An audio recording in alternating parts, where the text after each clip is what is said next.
Hi, I'm Thuy Vo Dang. I'm currently the curator of the UC Irvine Library's Southeast Asian Archive. I'm an educator, I'm an oral historian, and I'm an arts advocate. So what that means is I serve on the board of directors for the Vietnamese American Arts and Letters Association, which is based in Orange County, California. Welcome to The Vietnamese. I'm your host, Kenneth Nguyen. Being part of a culture of nearly 100 million Vietnamese people in the world today comes with a lot of pain, proud history, and privilege. Join me as I highlight and explore the Vietnamese experience from all over the world. Thank you.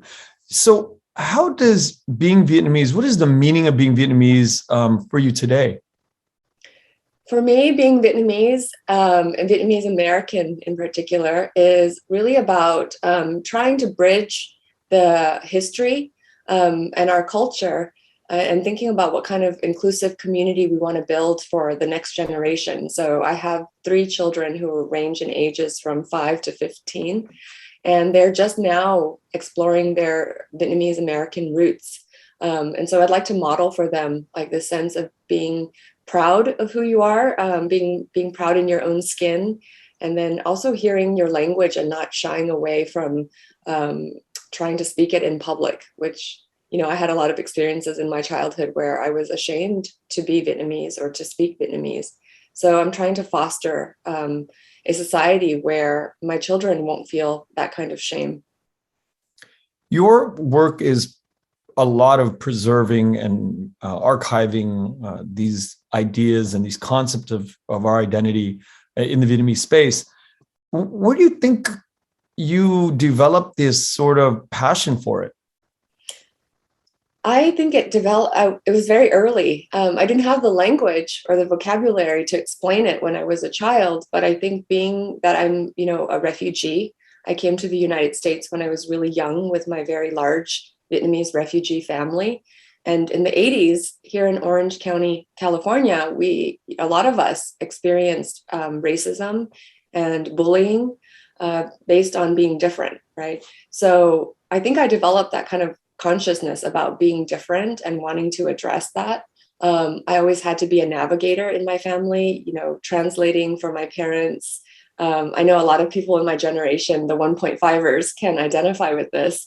But that also meant that I had to become an advocate at an early age. And so the things that I was doing, standing in line at banks and the Social Security office and getting, social assistance for my family, all of those things turned me into an advocate for my family and my community by extension. And then the history part really came later when I became an Asian American Studies major as an undergrad. And I started to explore my own history and wanted to connect the very private and personal aspects of my identity, the things that I had hidden from the world, to what I was just starting to learn about in school as a college student, right? I was starting to read Asian American literature. I still didn't see a whole lot of Vietnamese American stories. And that's what I wanted to be a part of, like building out Vietnamese American stories.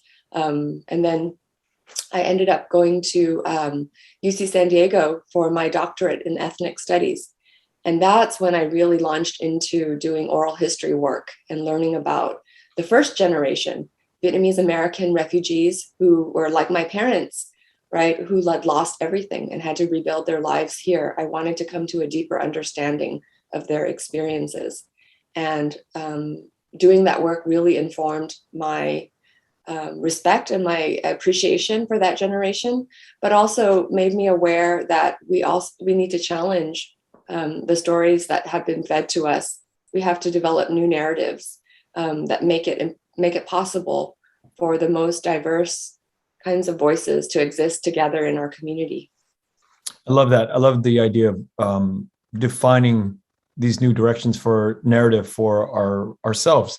Now, before we even go further with the, because I want to start to really get down into the Vietnamese oral history project, but before we get there, I always have to contend and explain this idea to people all over the world about this idea of like, young people think they're the first generation.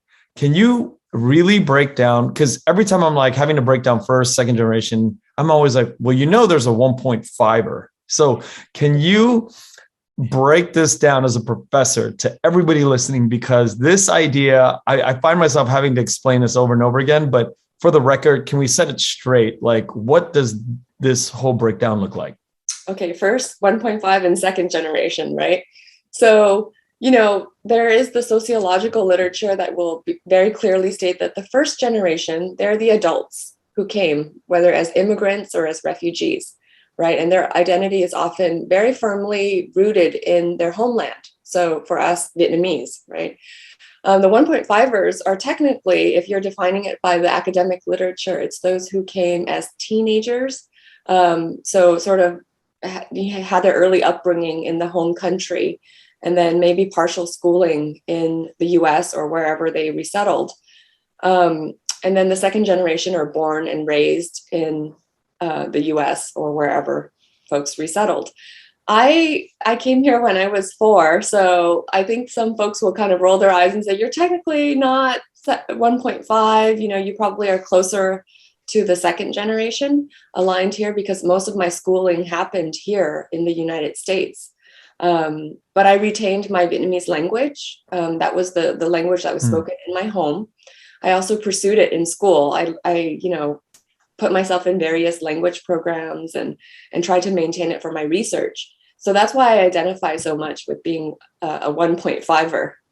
Thank you. Because, that's something that people scratch their heads. Like young 25-year-old people are like, no, but I'm first generation. And I'm like, no, you don't understand. There's layers to all of this stuff. And it's very important. It's a very important distinction that we understand it, because it does imply sort of where you stand. Your viewpoints are kind of shaped by where you kind of fit into that generational breakdown.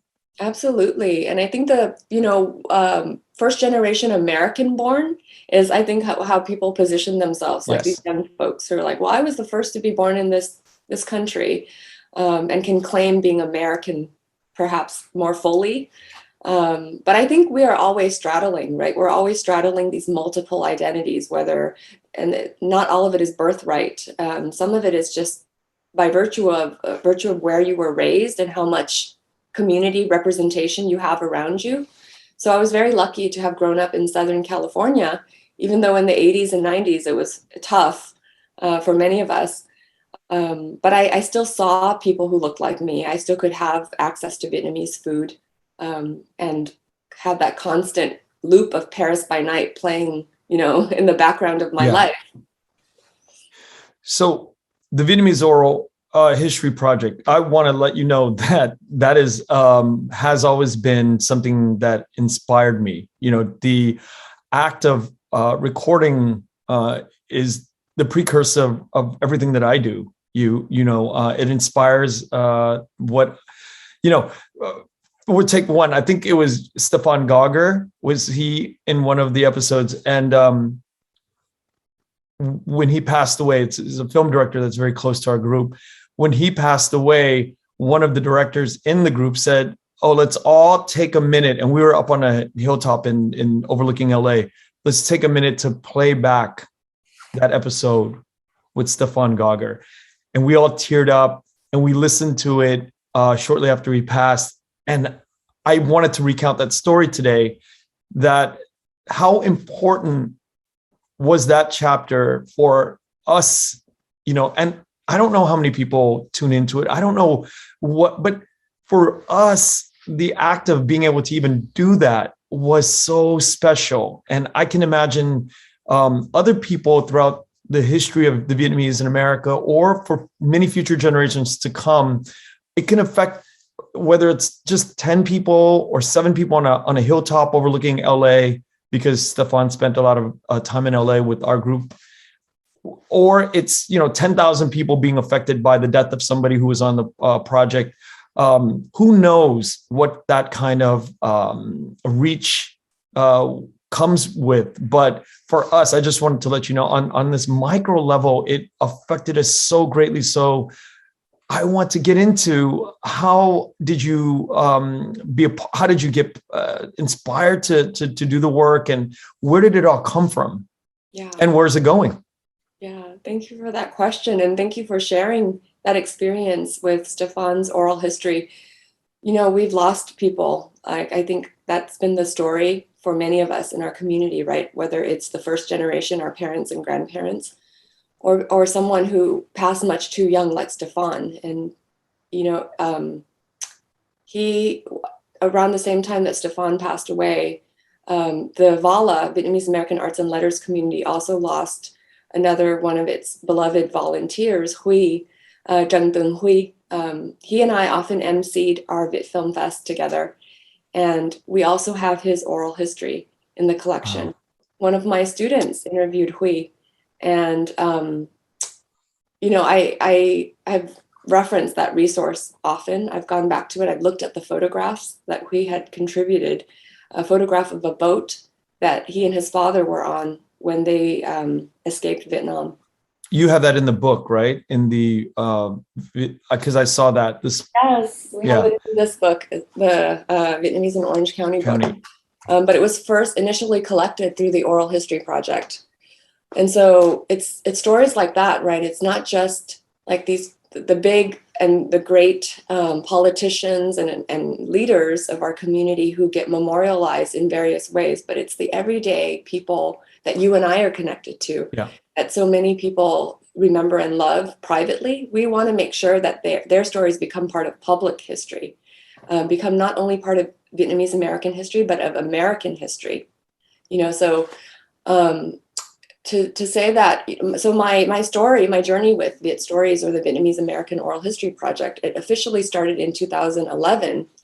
But way before that, I certainly didn't invent oral history. Oral history is this method that has been around for a very long time, and is so brilliant because its intention is not to verify if something happened in the past, if this event in fact happened and where and the dates, etc. Those things are often captured and chronicled already by journalists.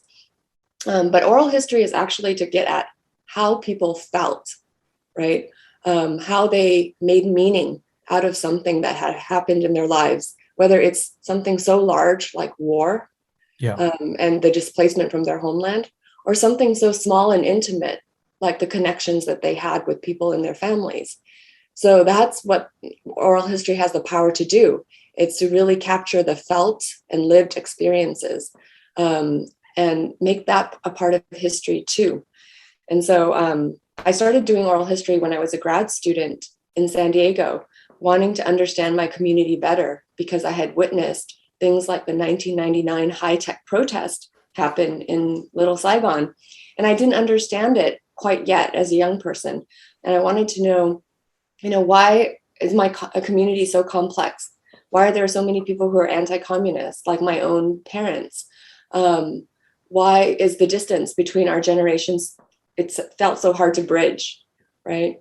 And so the only way I can think for me to understand it myself was to talk to these people, to ask them questions. And I came in, armed with my recording devices and a list of questions. And oftentimes, like you, the conversation would steer itself and people would tell me what they wanted me to know. And in that was what really made me see the beauty of this format. Yeah. It was that the narrator gets to steer the conversation. The narrator gets to decide, how to represent their own lives. There's so much power in that when you can say that this is my story and I'm going to tell it in my own voice in this way. So in 2011, Professor Linda Vo, who's at UCI as well, she had been building up this idea for a long time, trying to mobilize support and getting funding. And she was able to work with Frank Zhao and get this position funded, and recruited me to be the project director for the. Can you tell me who Frank Zhao is to Frank our community? Zhao, he's a businessman and the owner of the Asian Garden Mall, Phuc Lap Pa. One of the early developers along Bolsa, who is often credited with developing Little Saigon. There are many others that worked alongside him. And so I think it's important to also say there's never one founder of any community, right?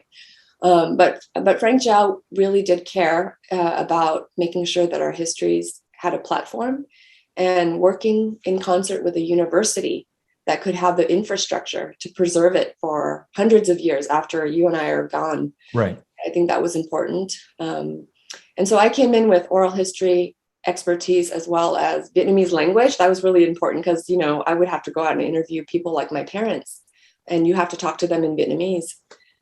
So that project was launched in 2011.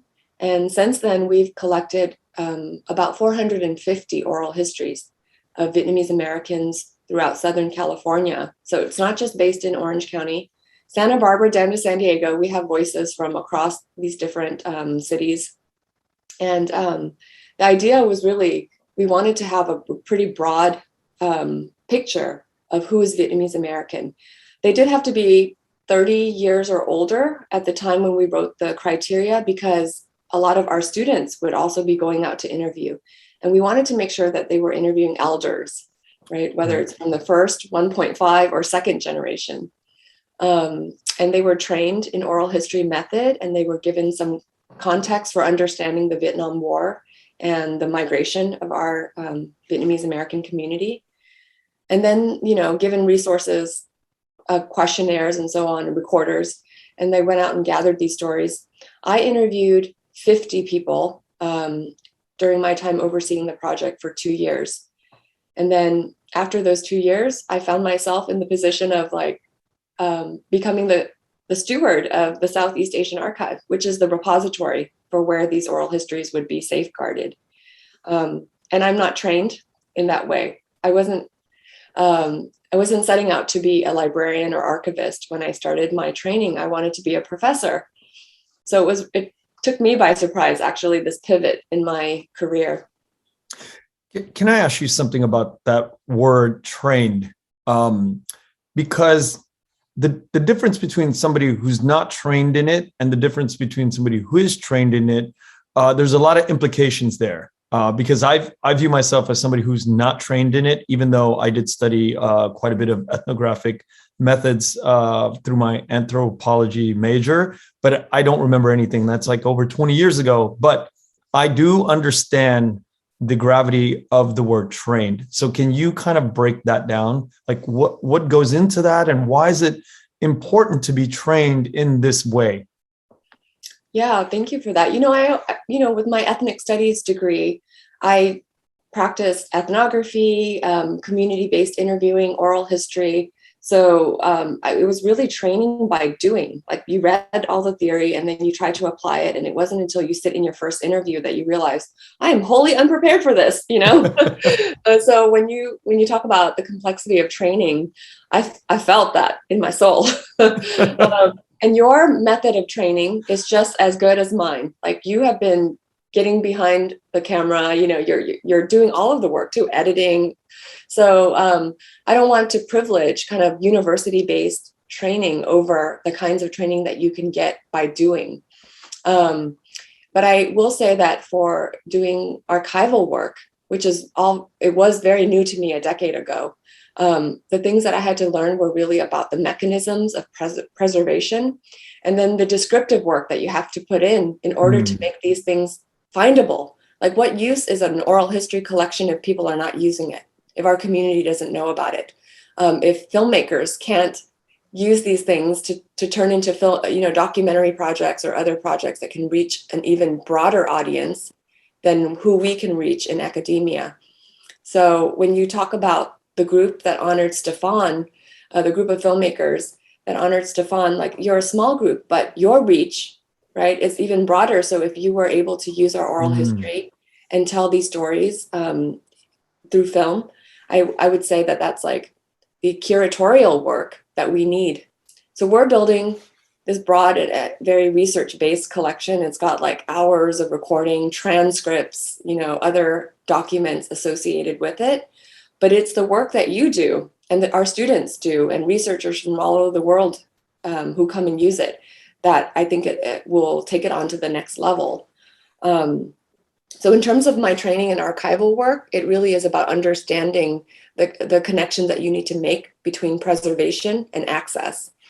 And in the last decade, I've learned so much, and I've grown in terms of thinking about how the libraries and archival profession has not been good at representing our community. And the reason for that is because we don't have enough Vietnamese Americans doing this work in this lane. And so, so that's why I'm actually pivoting and moving on. After this year, I'll be leaving UC Irvine and joining UCLA as a faculty member in the Information Studies Department, which is a department that trains future archivists, librarians, curators, and memory keepers. And to me, that's really exciting because we need to get more people like us into these professions. That's amazing. I've talked to a few people. Bích Ngọc Cao up here in LA. She's on the board of the libraries, and I've spoken to other librarian professionals, and I have so many questions. Like, this is not even something I prepared in the questions that for you, but since we're here, we see how libraries and data and books are like all online now. Why is it so important to have the information catalog and archivists? Why is this work for librarians so important when we have Google and we can just type it in and we can sort of like look for things, and I'm asking this from a very honest place because I see so many librarian professionals and I'm like, oh, that's like a real thing. If you can even get a master's degree, there's things that I'm not seeing that there's implications on why this is so important that I don't see. Yeah, I think you're actually pointing out a really crucial conversation that's happening in the LIS field, the Library and Information Science or Information Studies field, which is that the proliferation of the internet and Wikipedia and Google, all of these search engines that are much more intuitive than even library searches, right? The big question is it making library professionals obsolete? Like, do we not need librarians anymore? And my answer to that is we actually need librarians and information professionals even more, because there's a difference between information, like overwhelming amount of data and information, and then accurate and credible information. So what you need are professionals who can help guide and shape how information is dispersed, who should be receiving it, and then issues of equity in access to information. So if somebody who's living in a rural community with no internet doesn't have access to information about the next disaster, or that's the real issue, right? And so information professionals are poised to address those types of things. And then in our own community, since we're talking about being Vietnamese and the Vietnamese American experience, think about all of the conservative Trump supporting folks in our community who are getting like one channel of information, right? They often turn to YouTube and some really problematic sources. And the disinformation, fake news, and all of those things that were rampant during 2020, the presidential election, and what led to the insurrection at the Capitol. I'm sorry to get political on you all of a sudden, but a lot of it is related to how information access is very inequitable in our community and problematic. And so you saw a surge of groups like The Interpreter or Pivot's Bit Fact Check emerging to address that very issue. Is that we need more information professionals in our community in order to point community members to credible and accessible news sources during times like election times, especially around issues that directly impact us. And then we also need, in the cultural heritage side, the archive side, right? People who understand the stakes of historical representation. So what I mean by that is, I am in the business of preserving and providing access to artifacts, to documents, to photographs that help tell a more complete story of what happened to our community during the Vietnam War and in the Exodus and in the community building phase of our community life. And when people say there's not enough materials like that to shape, our understanding, I can say actually there are. However, a lot of those materials have been provided and shaped by humanitarian aid workers, non-Vietnamese people who were working on our community's issue, right? And that lens is incredibly important because, this gaze is a colonial gaze that doesn't allow for us to speak, again, tell the story in our own terms. So what we see is constantly images that represent our community as victims. And before that, during the Vietnam War, as enemies. And you're in the business of narrative making, so you understand how important it is to counter these images with not just saying, this is our opinion, but here it's backed by historical evidence that can be found in archives, evidence that exists here and will be preserved for generations after. So these are the political stakes of historical representation. It matters, right? If you don't represent yourself, someone else will represent you, and you may not like the stories that they tell. Definitely. And I think for me, doing this work is very selfish for I've always maintained that from day one. The questions I ask are my questions, and I want to know. So I am sometimes I'm lazy to even go or have to go deeper to dig about that my guest's life, because there's things that I want to know that doesn't involve what they've done in their life. I just want to know. And I think about the method of that. Am I just shaping because what you just said is very important. The colonial gaze, it's the people who are not Vietnamese have been doing what I've been doing, which is they only want to see what they see. So they're asking the questions from their own lenses, which is what I do. I'm just asking questions from my own Vietnamese American experience. And I'm leaving out, not intentionally, but I'm leaving out a lot of the things that could be portrayed from another point of view. So I hope, and I always say this to people on the program, I wish that there were more Vietnamese Americans doing podcasts or oral history so we can get a rounder picture of the community, of the society that we live here and abroad in Vietnam. I think it's important. Yes. And in all these spaces that have been, white majority spaces, yeah. And the LIS profession, the Library and Information Studies profession, is exceedingly white. It's still overwhelmingly white. And so we need to get into these spaces, right? Universities and boardrooms and courtrooms and spaces where decisions are being made. And people often overlook like the libraries and archives because they seem like such neutral and benign or safe spaces. But there are really key issues that are being, I don't want to say debated, but actually worked on in these spaces, and that's historical representation. So we have to connect all of these dots, right? Do the advocacy work on the political front, and also think about how our work in the cultural heritage side is fundamental to how the next generation will understand our generation and the generations before. So yesterday I had the opportunity to give a keynote to this organization called the Northwest Archivists Association. So a lot of archivists from around the country. But I shared a snippet of a poem that was really influential for me in my 20s as a young person learning about Vietnamese American identity. It's a poem by Thuy called Shrapnel Shards on Blue Water, and she wrote it as a dedication to her sister. But can I just share like the latter? Please. I love it when guests do this because it introduces, these ideas.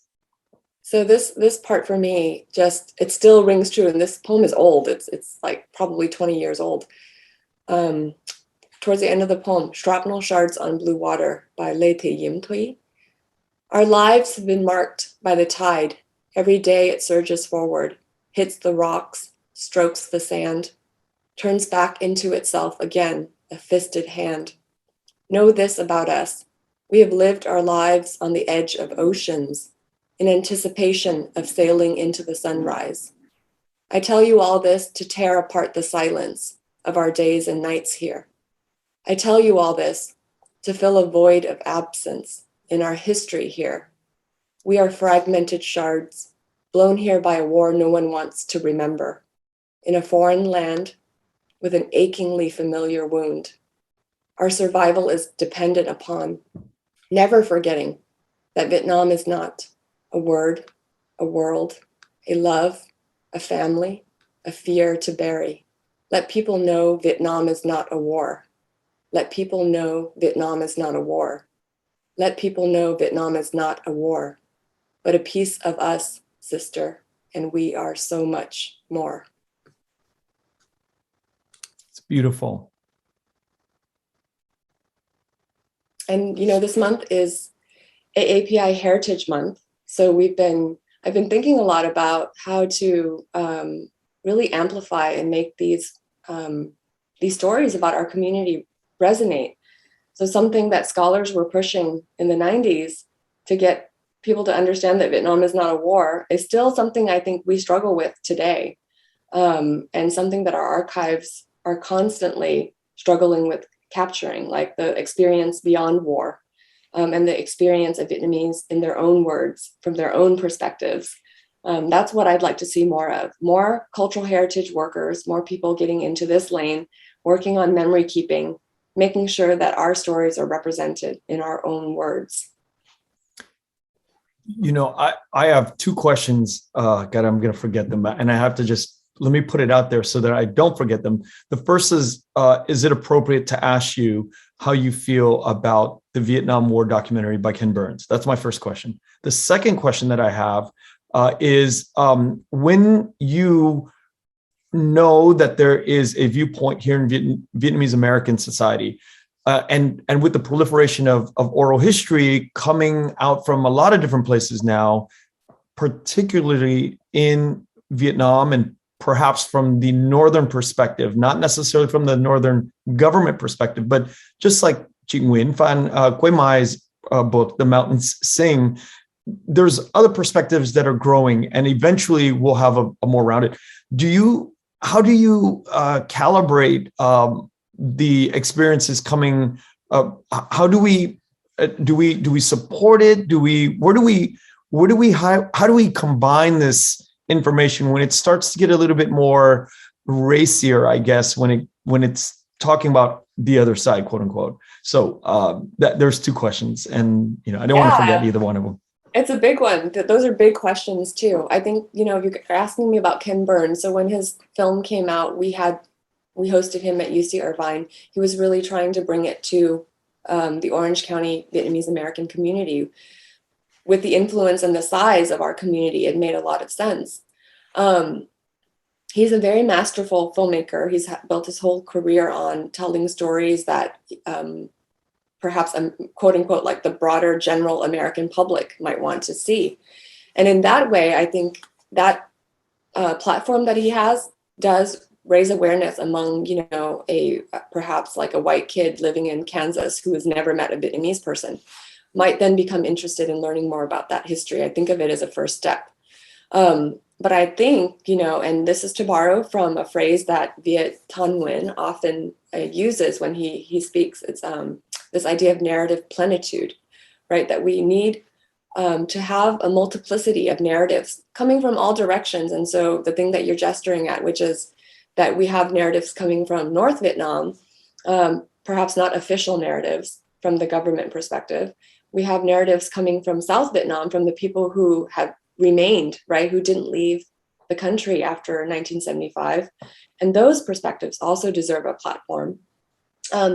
So for me, it's never been a question of choosing sides or thinking about, whose side should I be on? Like, should I be following my parents and their whole kind of anti-communist sensibilities and their memories? Well, what I like to think about is responsibility. When what I mean by that is we need to understand equity from the lens of history, like whose histories have already had a platform, which groups have been well represented and which haven't, and for what reason. So when I say that, what I'm talking about is like effectively a lot of Vietnamese refugees in the 80s and 90s felt like their stories were obliterated from the map because their nation was obliterated from the map, right? South Vietnam ceased to exist as a country. Yep. Archives in Vietnam, are vernacular at best, which means like we have to really dig for these stories. And when you tried to escape Vietnam in the 80s into the 90s, you were classified as a traitor, or at worst you were imprisoned if you couldn't successfully escape. So when you think of those kind of uneven power relationships between like the nations, and the memory keeping practices that are related to that. It's so urgent and important to capture the voices of South Vietnamese and refugees, people who are vulnerable to their histories being erased. So that doesn't mean that I don't think voices from the North or all these other perspectives are legitimate. I think that there is a place for them. My work, though, and my understanding has been cultivated from this deep sensitivity to my family's history, and our identity as refugees.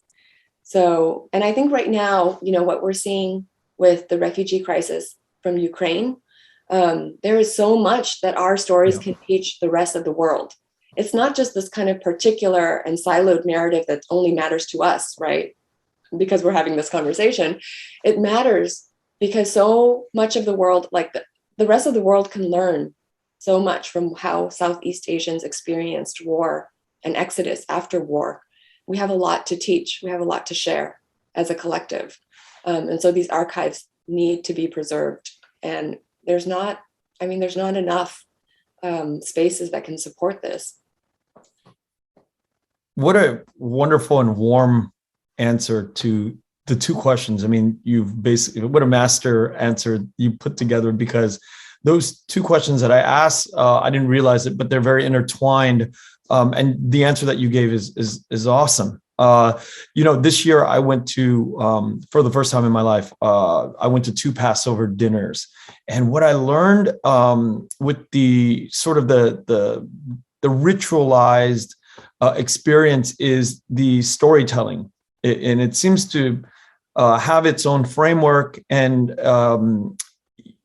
things are memorialized, like things from the ancient texts, the old text of the Old Testament, of the Jews' exodus out of Egypt gets recounted. And I think that there's modern elements to the infusion of this happening every year all around the world with the Jewish diaspora. And in that way, I think our preservation and the way we choose to kind of figure this out for ourselves in the Vietnamese American diaspora is so important and unique as well. And Director Bao Nguyen and I had this conversation where we probably should, this is something that we should do, create our own Passover tradition and do it during Tet or whatever, during a family gathering where we can create these symbolic ways of keeping the old structure as well as developing these new symbols for future generations so we don't forget. And it's important not to forget this stuff because it gives our culture so much strength to deal with our daily lives as well as the future. Because when I think about like all the struggles of my ancestors and my parents and grandparents, what we go through is, I don't want to discount it, but it's really nothing compared to what they've gone through. Yeah, no, I also love what you're suggesting, which is that there's a power that we can harness in reimagining these things that are our tradition, right? That it doesn't have to be trying to recreate something that we think is authentic and carrying that with us from Vietnam, but that we here in the US and overseas, we have the power to harness our history and forge new ways to connect with each other and build new traditions. And that's so exciting for me to hear. I think cultural producers like you have a hand in it, like you're shaping the way younger folks will come to learn about this story, their story. And when I was thinking about, when you asked me that earlier question, I often think about how I would teach as a parent, not necessarily as a professor, but as a parent. My 3 kids, and I often teach them using Spider-Man. Actually, you're in film, you might appreciate this. This anecdote is I often share the story of Spider-Man and that scene with his uncle when his uncle is dying, and his uncle reminds him, right, Peter Parker, that with great power comes great responsibility. And so the way that I shape that into something that's distillable to my kids is that whoever enters into that room with the most power is responsible for the outcome of that conversation. Beautiful. So like I said, Ken Burns has a huge platform, and we should hold him to account for the way that he represents the Vietnamese story. And there's not a singular Vietnamese story. So I understand his kind of push to try to represent all these different sides, but he also has to attend to which side, which stories have been erased, which stories have been maligned or misrepresented, and address that as well. In 2015, you had a book published, Vietnamese in Orange County, right? When you went into that, yes, when you went into this book, how did you, sorry, I because there's two books and I'm like, trying to put the two pieces together. Yes, the book that we spoke about earlier. When you went into the work of putting that book together, I'm sure you had some idea of like what you wanted to add or what did you want to put in. Coming out and finishing it and the journey of sort of like living with it after it's published, was there any changes in the way you saw the Vietnamese community in Orange County? Oh, yes. Every opportunity that I got, and in fact, every oral history that I did changed me. So doing this book, which was after we had already collected a number of oral histories. I'd already done 50 interviews. My students had collected even more. I got to work with Linda Vo and Tram on this book project. And we only had 9 months to complete it because there's a template for these visual history books, right, that are telling the story of a community through photographs. So it sounds like a yearbook, which is why actually the format appealed to us. It was much more accessible. So I'm thinking about things like, my parents could flip through it and really relate to it, even though they don't have a college education. And so we had the opportunity to source additional materials. So using crowdsourcing online, right, social media, and then doing like a community day where we invited Vietnamese Americans to bring in their photograph albums, and we digitized them to also show them how to preserve their own history. So we're encouraging folks to not see archives, official places like UCI or a museum as the only kind of place that can be, the repository for our histories, but they can do it themselves. Keeping your own family records is really important, right? And so they were sharing photos with us, and we're able to build out this whole book based on, the Southeast Asian Archives collection of photos. The Oral History Project had been collecting photos, and then community members contributing to us. And that allowed for us to really tell a more complete picture of 40 years of the Vietnamese American community in Orange County. And the editors or the publisher actually initially wanted us to choose a city. They wanted to say Vietnamese in Westminster or Vietnamese in Garden Grove. And we pushed back and we said, no, it has to be Vietnamese in Orange County because Little Saigon is more than Westminster. It's now in Garden Grove. It's now in Fountain Valley. It's now in Santa Ana. So it really changed my perspective in terms of thinking about how to do this work in partnership with the community and not saying that, we're the academics, so we know best, what to curate and what to represent. We wanted folks to tell us so we have, things about nail salon workers and the coffee shops, right? In this book, aspects of the community that maybe, folks who are really invested in the narrative of the model minority or wanting to portray us only as good refugees will want to leave out, because they only want to show like the doctors and the successes. Right. And we're trying to paint a picture of this is everyone in our community, and we need to, accept all of us as part of the Vietnamese American fabric. So that's all I'll say about that book for now.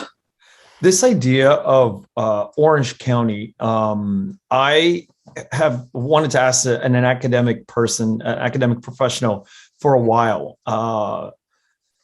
As I was reading the different things that you've worked in, this whole idea of the refugee dispersion policy, when all the refugees came, like 130,000 came to the United States, they wanted to break it up for whatever reason. There's so many different reasons. Looking back today, if let's say there's 100,000 Ukrainians coming in, looking back as a professional today, how should the U.S. government approach this, knowing what we know now after 46 years? How do you think that they should go about that same dispersion technique?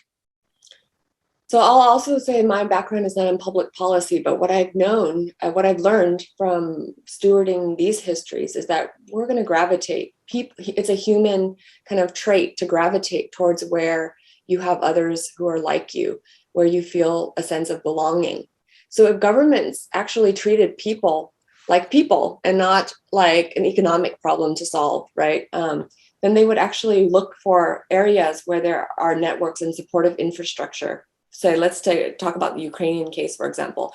Are there pockets of Ukrainians already established somewhere, churches and temples and organizations that can really help facilitate community building from the get-go, rather than, going through this period of struggle as we did? My family was resettled in upstate New York, where there wasn't Vietnamese representation anywhere. We were sponsored by a Lutheran church and were baptized along the way, from a Buddhist background.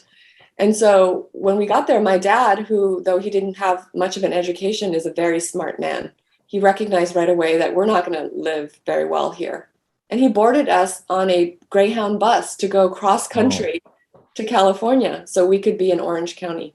And this is pre-internet. So how did he even know these things, right? Like, the networks were strong and informal, and people knew how to connect.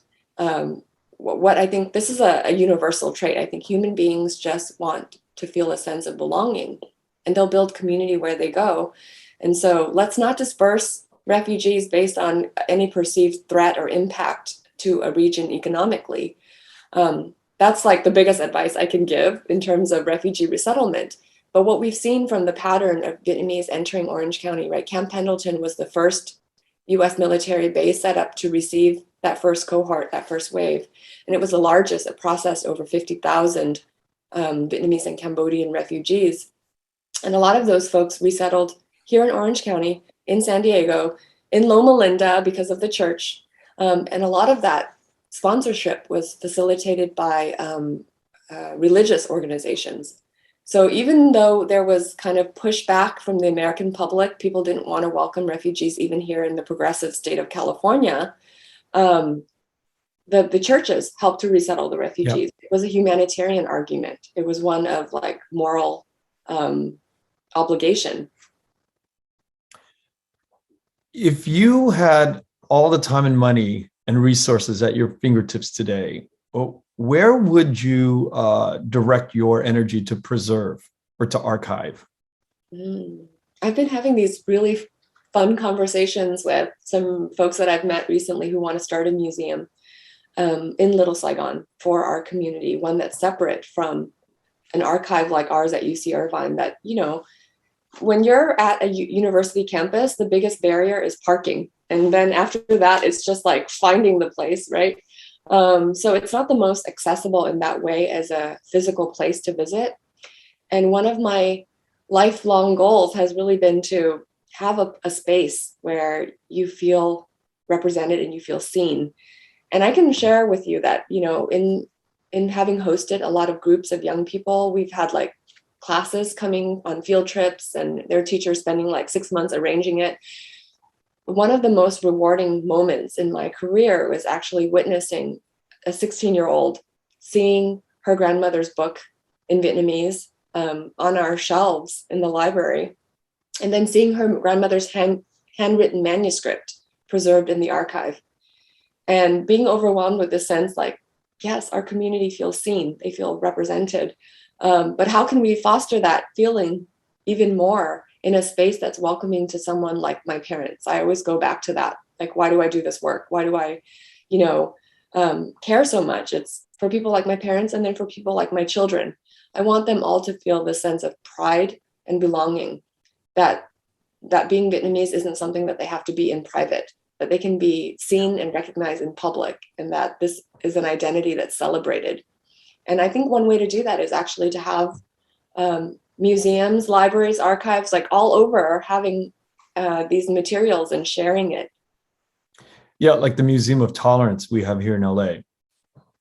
It's a really good example. We have limited time, and I'm wondering if I left out anything, because, I have a lot more questions, but, since time is limited, is there anything that you'd like to share with me? Well, I will share with you that right now, a few months ago, the book that I've been working on with Elaine Lewinnek and Gustavo Arellano was published by the University of California Press. And unlike this book, unlike Vietnamese in Orange County, that book, which is called A People's Guide to Orange County, is sort of like these historical entries that are short and very digestible, followed by food recommendations and sites of interest. And I flip right to the middle. And as you can see, this is a picture of Bolsa Avenue during the high-tech protests, a photograph that I chose. So in the middle section of this book, there's a lot of representation of Vietnamese American stories. And they're not necessarily just stories of struggle. They're actually a lot of stories of resilience and resistance, about moments when we stood up and we advocated for ourselves. So for example, there's a story about some teenage girls who were profiled in the 90s by the police. So in California in the 90s, there was something called a California Gang Database, Cal Gang Database, right? In Orange County, we often referred to it as the Asian mug books, where police would just stop and photograph youngsters based on the assumption that they were gangsters. And it could just be a few of them gathered at a payphone, right, calling for a ride, such as the case of these girls who were hanging outside of a coffee shop. And they got photographed. And one of those girls found out later that her photograph was pinned at the Garden Grove police station bulletin board. And she, with the help of the ACLU and other organizations, she successfully sued the police department and won. And she was just like a high school student at Tustin. You know, I think she was like a straight A student too, but a Vietnamese American girl making a difference, making a change. And these stories aren't very well known. Right? There have been ways that we have been real badasses in our community where we've said that this is not okay. We're not going to stand for it and we're going to make some change.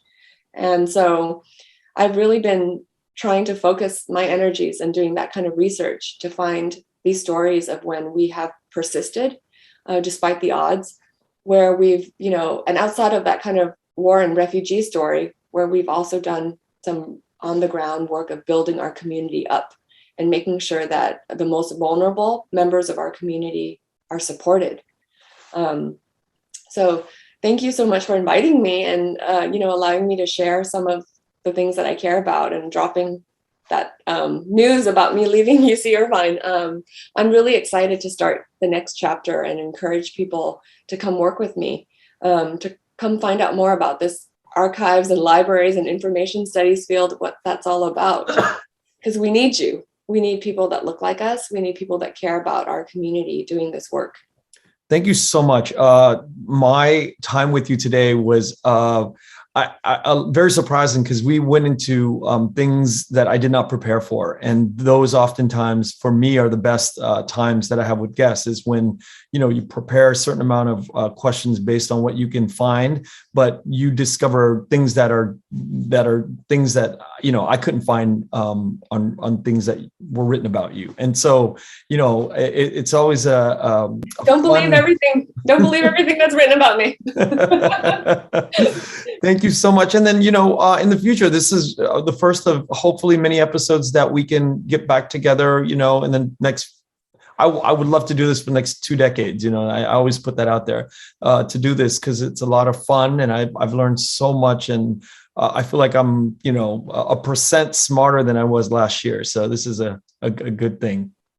That's so awesome. Thank you for doing this work and building out our platforms for storytelling. You're welcome. And thanks again. Thank you for listening to The Vietnamese with Kenneth Nguyen. The Vietnamese is produced by Brittany Tran. Special thanks to Jane Nguyen, Catherine Nguyen, Tina Pham, Sydney Jamie, and Christo Trinh. Please find us on Instagram, Facebook, and TikTok at The Vietnamese Podcast. You can also find us on YouTube, where you can subscribe, like, and comment. Please rate and give us a review wherever you find our podcast. Thanks again for listening.